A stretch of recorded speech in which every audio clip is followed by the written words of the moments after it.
Hello friends, welcome back to Harshini channel.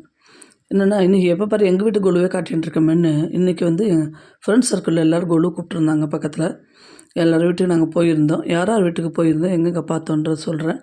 நானும் எங்கள் சம்மந்தியும், அதாவது கிருத்திகாவோட மாமியார் 2 பேரும் தான் போனோம். போனீங்கன்னா பார்த்தீங்கன்னா, இந்த ஹர்ஷினி குட்டி வரேன்னு ஒரே அழுகை. சரி, அவளையும் கூட்டிகிட்டு போனால் அங்கே ரகலை பண்ணுவாளே அப்படின்றதுக்கோசரம் இங்கே ஏதோ ஒன்று சமாளித்து அவளை இங்கே விட்டுட்டு நாங்கள் வந்து போனோம். நானும் கிருத்திகாவோட மாமியார் 2 பேரும் போனோம்.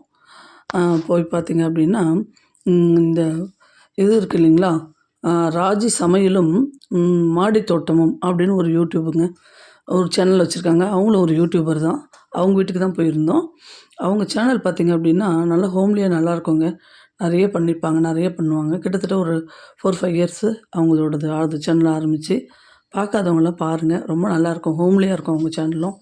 இது பார்த்திங்க அப்படின்னா படி பாருங்கள், கடைசி கீழேருந்து மேல் வரைக்கும் இருக்குது. 7 படி வச்சுருந்தாங்க அவங்க.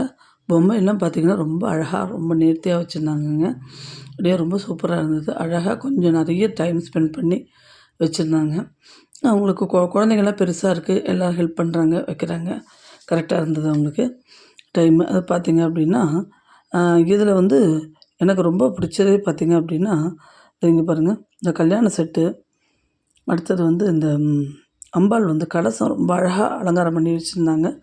எப்பவும் போல் பூஜை காலையில் இருக்கும் அவங்களுக்கும். சாயங்காலம் சுண்டல் பண்ணி நிறைய பேரை கூப்பிட்டு நைவேத்தியம் பண்ணுவாங்க. அடுத்தது பார்த்திங்கன்னா, இந்த செட்டு வந்து புதுசாக இந்த வருஷம் வந்திருக்குங்க. கல்யாண செட்டு பந்தியில் வந்து டேபிளில் உட்காந்து சாப்பாடு சாப்பிட்டுட்டு இருக்க மாதிரி இருக்கிற தட்டு. இவங்க தான் வந்து அந்த யூடியூபர் ஆனவங்க. இவங்க திரும்ப ஈவினிங் வந்து நம்ம வீட்டுக்கு வந்தாங்க, கூப்பிட்டுட்டு வந்தோம். நம்ம வீட்டுக்கு வந்து வெத்தலை பாக்கு வாங்கிட்டாங்க. மனசுக்கு ரொம்ப சந்தோஷமாக இருந்ததுங்க அவங்க வந்தது. அடுத்து பார்த்திங்க அப்படின்னா, அவங்களோட ஓர்படி இது, அதாவது கொழுந்தனாரோட ஒய்ஃபு அவங்களும் வந்திருந்தாங்க. ரொம்ப அழகாக அவங்க பாடுவாங்க, சூப்பராக பாடுவாங்க அவங்க. வந்திருந்தாங்க, எல்லாம் பாடி வெத்தலை பாக்கு வாங்கிட்டு ரொம்ப சந்தோஷமாக இருந்ததுங்க மனசுக்கு. இதெல்லாம் எப்போவுமே வீட்டுக்குள்ளேயே இருக்கும், எங்கேயும் போகாமல் வராமல். எப்போ ரேராக தான் வெளியில் போகிறோம் நம்மளாம்.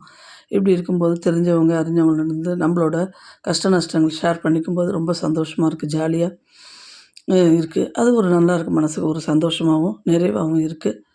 இந்த பொதுவாகவே பண்டிகைகள் வர்றது இதுக்கு தாங்க, ஒருத்தரோட ஒருத்தர் அறிமுகப்படுத்திக்கிட்டு சந்தோஷமாக பேசணும் மனசார அப்படின்னு தான் அந்த காலத்தில் பெரியவங்க இதெல்லாம் உருவாக்கியிருந்தாங்க.